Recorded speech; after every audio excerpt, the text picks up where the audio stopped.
नमस्कार मित्रांनो. जय जिजाऊ जय शिवराय. आज 25 डिसेंबर 2025. मित्रांनो, जगभरात नाताळ हा सण उत्साहाने साजरा केला जात आहे. त्यामुळे नाताळाच्या शुभेच्छा निश्चितच आपल्या पाठीशी आहेत किंवा नाताळच्या शुभेच्छा आपणा सर्वांना. परंतु मित्रांनो, मी भारतीय संस्कृती आणि भारतीय सण उत्सव मानणारा माणूस आहे. त्यामुळे निश्चितच या पार्श्वभूमीवर भारतीय संस्कृती आणि भारतीय परंपरासुद्धा आपण जपल्या पाहिजेत, या विचाराचा मी आहे.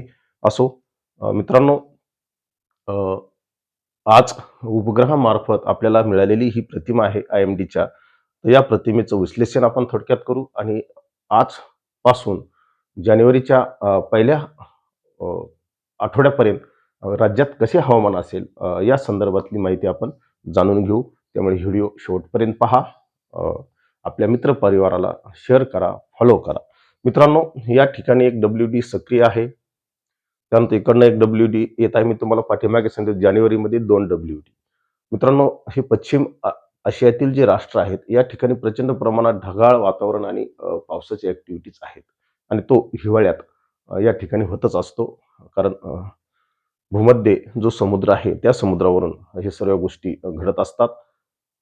मित्रांनो, अशा पद्धतीनं हे WD या ठिकाणी आहे. त्यामुळे या भागात उत्तरेकडे मोठ्या प्रमाणावर बर्फवृष्टी होत आहे आणि या बर्फवृष्टीचा परिणाम म्हणून राज्यात डिसेंबरमध्ये प्रचंड प्रमाणात थंडीची लाट आहे.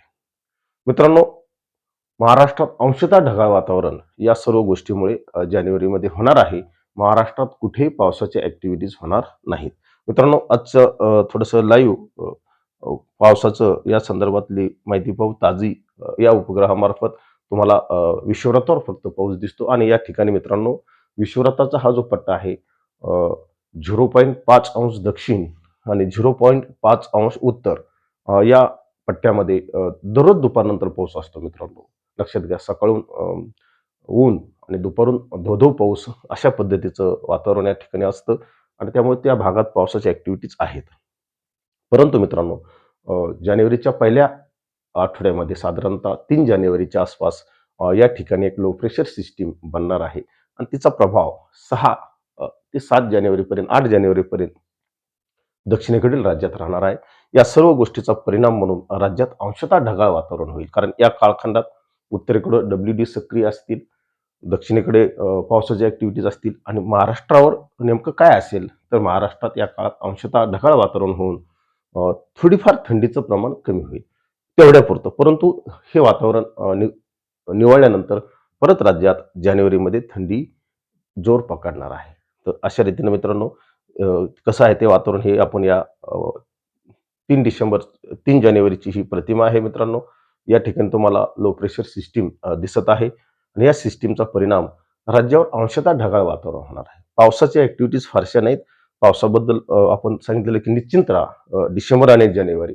परंतु मित्रांनो, फेब्रुवारी नंतर पावसाच्या ॲक्टिव्हिटी बळावत असतात. त्याचं एक कारण आहे. कारण सूर्याचं उत्तरायण सुरू झालेलं आहे. जसा सूर्य उत्तरेकडे सरकेल तसतशा राज्यात दक्षिणेकडून पावसाची ॲक्टिव्हिटीज परत वाढत असतात आणि त्यामुळे ते फेब्रुवारीच्या मध्यानंतर बळावत असतं.